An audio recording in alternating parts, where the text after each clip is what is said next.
Bonjour les amis, nous sommes mardi 30 avril, dernier jour du mois.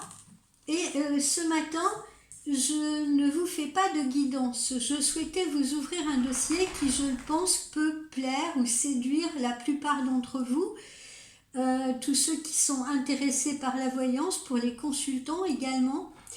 Et ce dossier porte justement sur la voyance, le voyant. Qu'est-ce qu'un voyant? Comment devient-on voyant? Quel est le rôle du voyant, etc.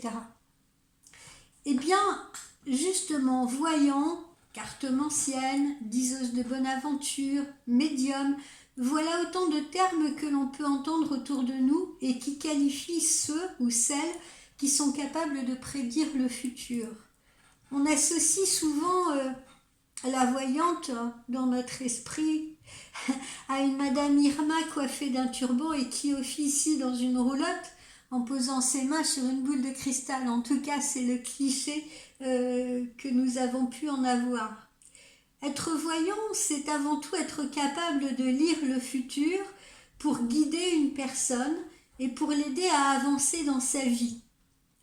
Alors, ne pas se leurrer justement sur les voyants qui évoquent votre passé avec brio en se servant de vos dates de naissance par le biais de la numérologie, parce que j'ai déjà vu des consultants qui se laissaient bluffer par ça.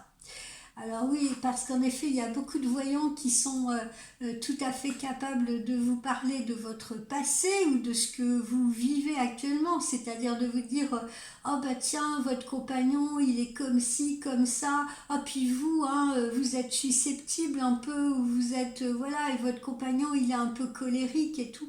Et les consultantes et consultants sont souvent bluffés en disant ah oui, elle a su à merveille, sans que je lui dise quoi que ce soit, me parler de mon passé, me parler de ce que je vis actuellement, à bien cerner ma situation, etc.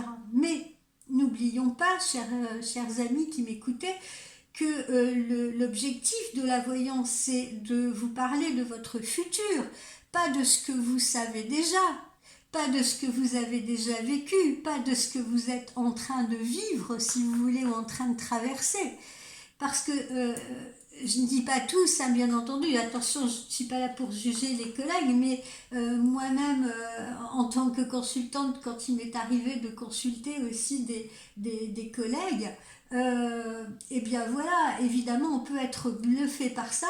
Et puis, quand ces personnes-là, vous leur demandez, oui, mais de quoi demain va être fait? Est-ce que je vais déménager? Est-ce que je vais vivre en couple? Est-ce que je vais pouvoir signer un contrat là ou là? Eh bien là, il n'y a plus personne. Là, on ne vous dit plus rien. Ou alors, ça reste très flou, ça reste très vague. Donc, s'il vous plaît, ne vous laissez pas bluffer ou impressionner par ces situations. Parce que justement, être voyant, encore une fois, c'est avant tout être capable de lire le futur. C'est ça la voyance par excellence. Le voyant, qu'est-ce que c'est? Eh bien, c'est un canal entre les informations reçues dans le monde subtil, le monde d'en haut, le monde supérieur, et celles de ce monde terrestre dans lequel vous vivez, dans lequel nous vivons tous. Alors, j'aimerais que vous imaginiez un peu, pour essayer de vous décrire les choses, vous savez, tout le monde a lu des bandes dessinées, et les bandes dessinées, il y a toujours des bulles au-dessus de la tête des personnages où l'on écrit les dialogues. Eh bien, imaginez que vous avez une bulle comme ça, vierge au-dessus de votre tête, et le rôle du voyant, eh bien, ça va être de lire les informations qui vont arriver dans cette bulle, si vous voulez. Les informations qui viennent du monde subtil, du monde supérieur, et qui vont arriver dans cette bulle.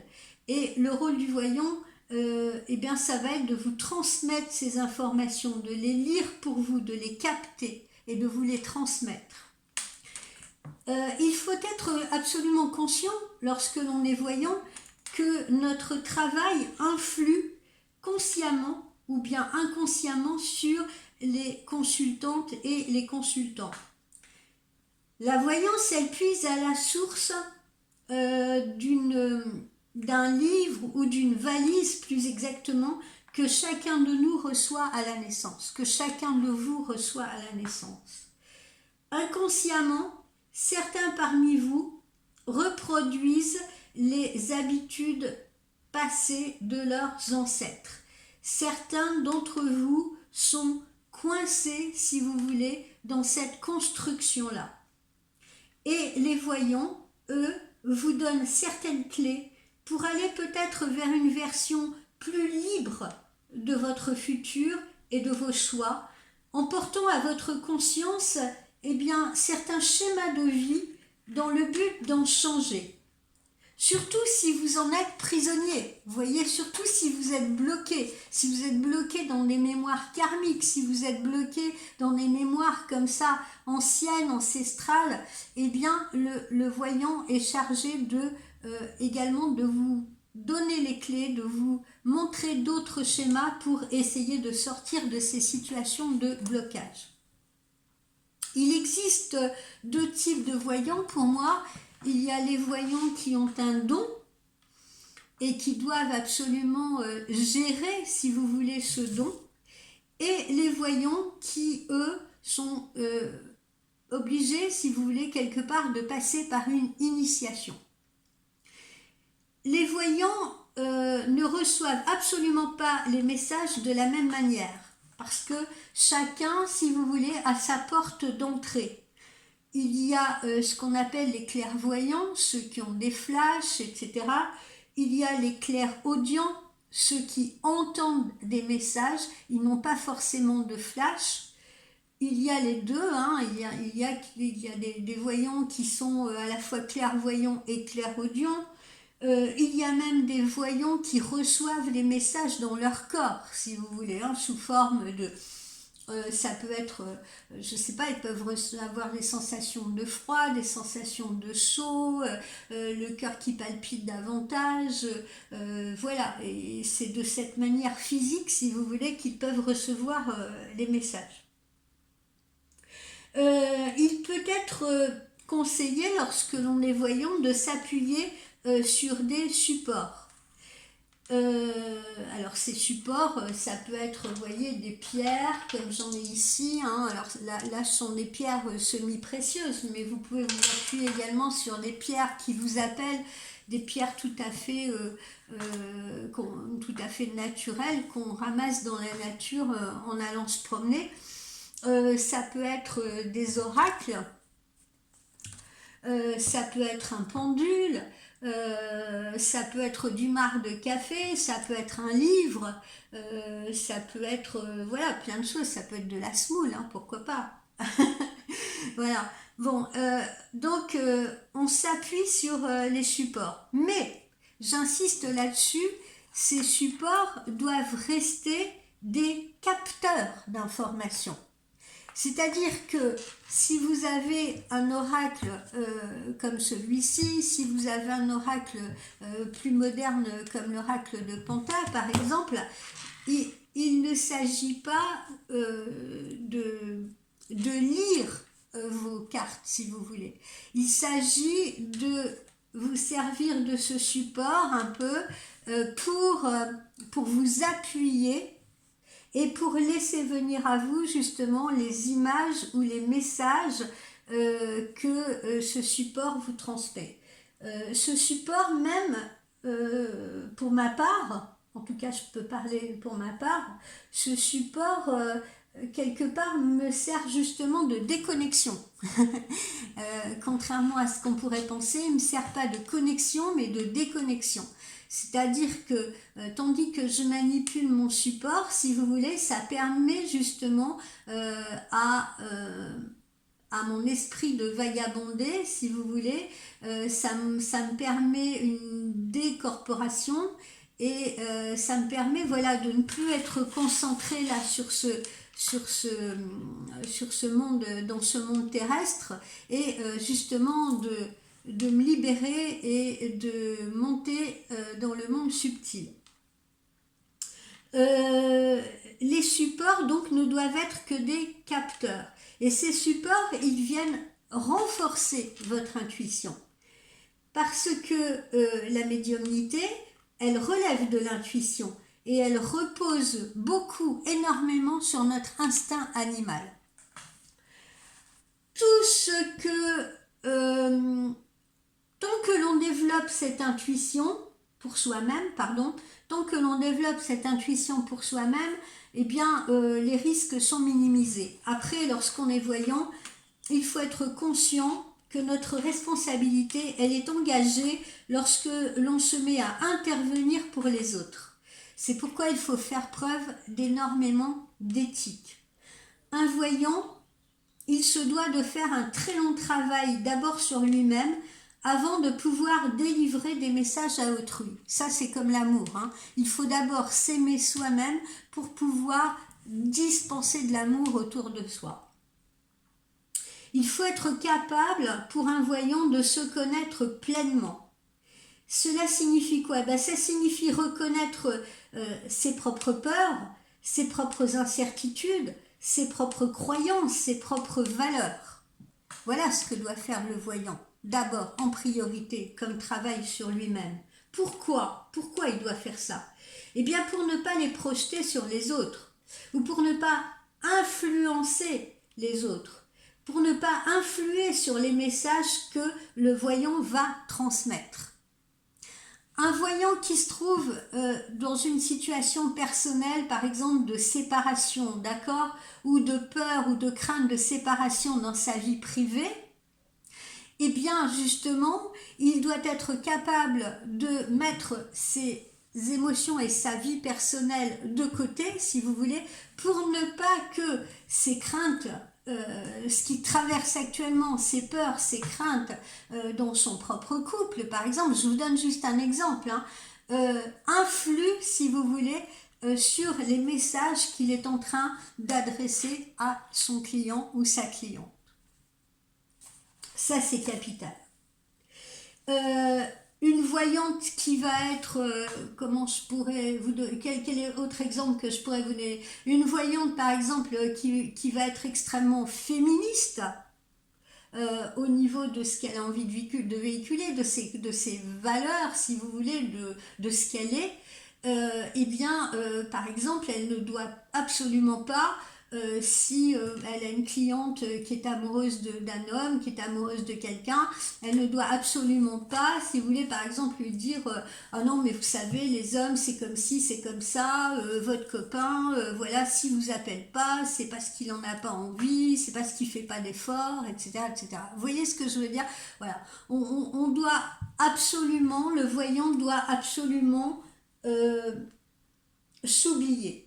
Le rôle du voyant, c'est de s'oublier. C'est de s'oublier pour servir de guide à son consultant ou à sa consultante. Il est très important, et l'on retrouve cette problématique au sein des couples, de faire attention donc aux projections. C'est comme dans les couples, il ne faut pas projeter sur l'autre ses propres angoisses, ses propres incertitudes. Il ne faut pas projeter sur l'autre ce que l'on attend de l'autre, vous voyez. Voilà, il ne faut absolument pas faire ça non plus avec ses clients ou avec ses clientes. On doit faire attention pour ne pas calquer, pour que le voyant ne calque pas ses peurs sur son consultant, par exemple, et les lui attribuer à son consultant. Si on a des peurs, on ne doit pas attribuer ses propres peurs à son consultant. Et c'est souvent l'un des travers de la voyance. Si le voyant a cette capacité de lire dans l'avenir, eh bien, il se doit de le transmettre avec bienveillance et surtout avec circonspection. Il ne doit être ni fataliste, ni alarmiste, ni dramatique, et il doit sentir si sa consultante ou si son consultant est apte à appréhender les messages qu'il va lui envoyer ou qu'elle va lui envoyer. Il doit également être capable d'expliquer à son consultant que celui-ci garde toujours son libre arbitre. il faut que l'information résonne dans le client ou la cliente. Il n'est pas question pour autant de l'influencer donc, ou de lui forcer la main. C'est pas le rôle du voyant. Le voyant en aucun cas ne doit être intrusif dans la vie de son consultant ou de sa consultante. Se connecter, eh bien ça demande au voyant d'être à l'écoute et parfaitement bien ancré. Et il doit laisser le temps au message de bien passer, de bien filtrer. C'est comme le café, d'accord ? Si on veut un bon café, bien concentré, bien fort, voilà, il faut, enfin maintenant je sais, on a les cafetières voilà, électriques, BIM, etc. Non, moi je parle de ces cafetières, vous savez, où on versait soi-même l'eau bouillante là dans le filtre, si vous voulez, et voilà. Eh bien, il fallait verser voilà, à petite dose, attendre que le café se concentre, que le filtre fasse son rôle, si vous voulez.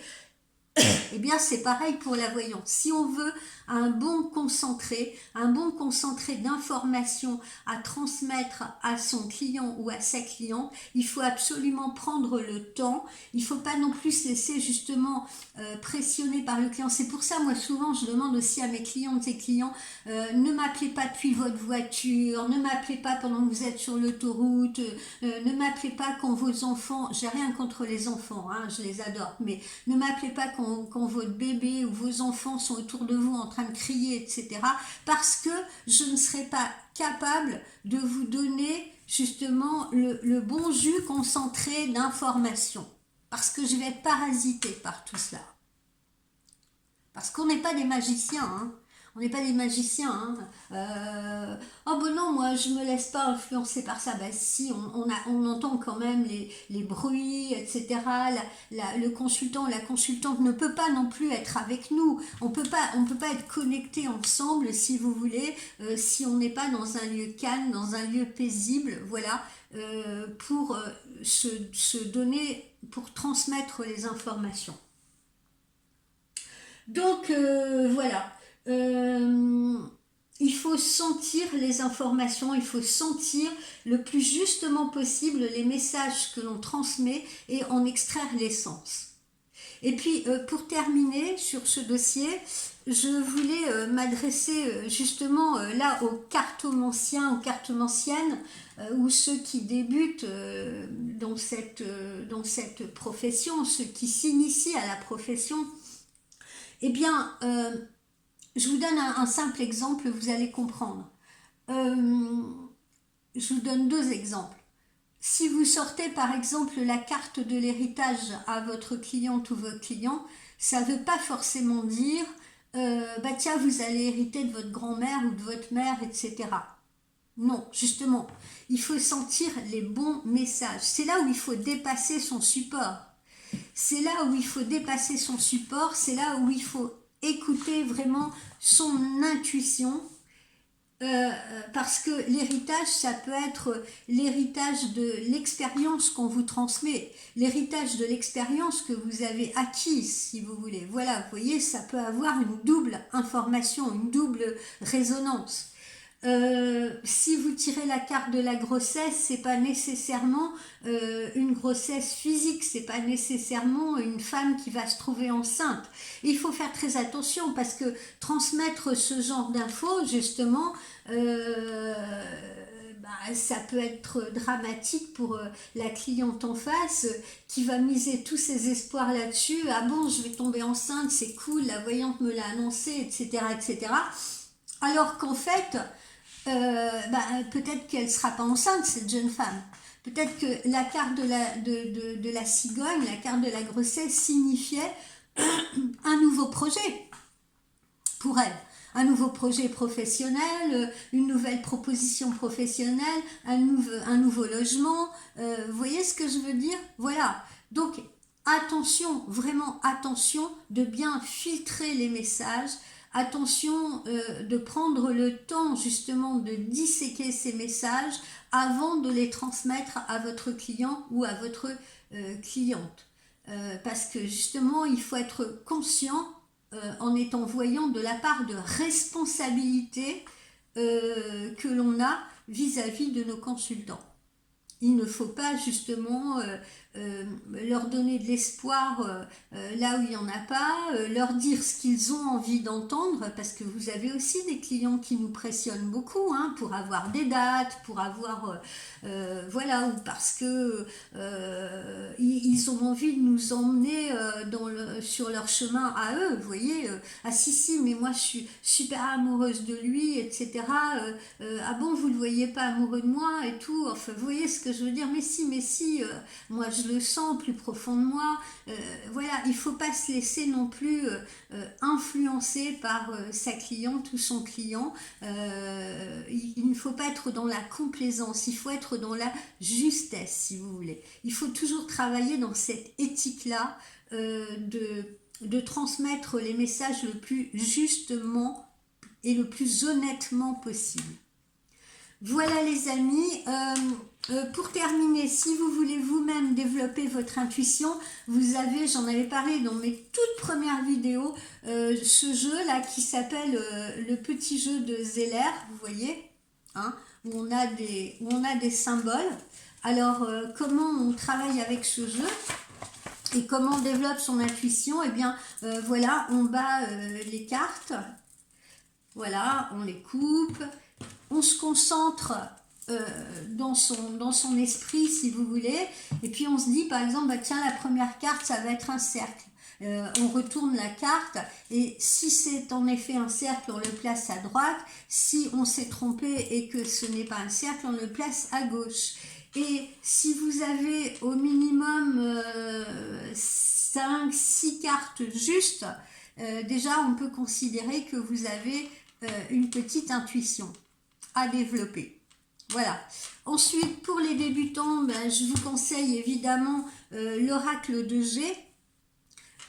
L'oracle de G, pourquoi? Parce que vous avez des personnages, si vous voulez, ça vous permet de situer si c'est une personne âgée, si c'est une personne plus jeune, voilà, donc vous avez des personnages, vous avez également des saisons. Dans l'oracle de G, vous avez le printemps, vous avez l'été, l'automne, l'hiver, ça vous permet un peu de situer également les informations que vous transmettez dans le temps, puisque c'est très très compliqué de situer les choses dans le temps. Donc voilà, c'est un oracle qui est vraiment bien, autant pour les professionnels que pour les débutants. Après, vous avez toutes sortes de nouveaux oracles bien sympas aussi. L'oracle des miroirs qui a été créé par Dimitri d'Alphonse Duvril, avec qui d'ailleurs j'ai eu le bonheur de travailler à mes débuts. Je te salue Dimitri, c'est vraiment quelqu'un de super sympa. D'ailleurs, si vous voulez démarrer aussi comme voyant, eh bien vous pouvez toujours le contacter pour travailler sur sa plateforme, pourquoi pas. Vous avez donc de nouveaux oracles comme ceux-ci qui sont des oracles, vous voyez, très modernes, avec des messages. Bon, alors celui-ci est en anglais, mais bon, évidemment, il y en a en français. Par exemple, voilà, là, vous avez la carte de l'amitié, là, vous avez le confinement, l'emprisonnement. Là, on vous dit que vous êtes prêt dans les starting blocks. Bon, voilà, même si là, vous avez vraiment de réels indicateurs, c'est pareil, il faut dépasser ça, bien entendu, d'accord ? Il faut dépasser ça. Ce n'est qu'une base. C'est un peu comme un collégien ou je sais pas, un étudiant qui fait une étude de texte, si vous voulez. Il y a ce que l'auteur a voulu écrire, a voulu faire passer comme message, et il y a la façon dont la personne qui le lit, le lecteur, va l'interpréter lui-même. C'est pareil en peinture, un peintre, voilà, il fait son tableau, il y met ses propres émotions, il y met ce qu'il a dans le ventre. Après, libre à celui qui regarde le tableau, et c'est souvent le cas dans les tableaux abstraits notamment, d'y mettre sa propre interprétation, ses propres ressentis. Et c'est ça le rôle du voyant. C'est comme une danseuse classique, hein, on a les bases et après à un moment donné il faut se déconnecter des bases pour aller explorer, si vous voulez, pour aller faire sa propre interprétation justement. C'est là où prend tout le sens de l'art et prend tout le sens de la voyance et de la voyante et de son intuition. Voilà, j'espère que ce dossier vous aura plu. Je vous souhaite une très belle journée de mardi et je ne sais pas si on se parlera demain, je n'en suis pas certaine encore, mais en tout cas sinon on se revoit jeudi. Allez, ciao, ciao, belle journée.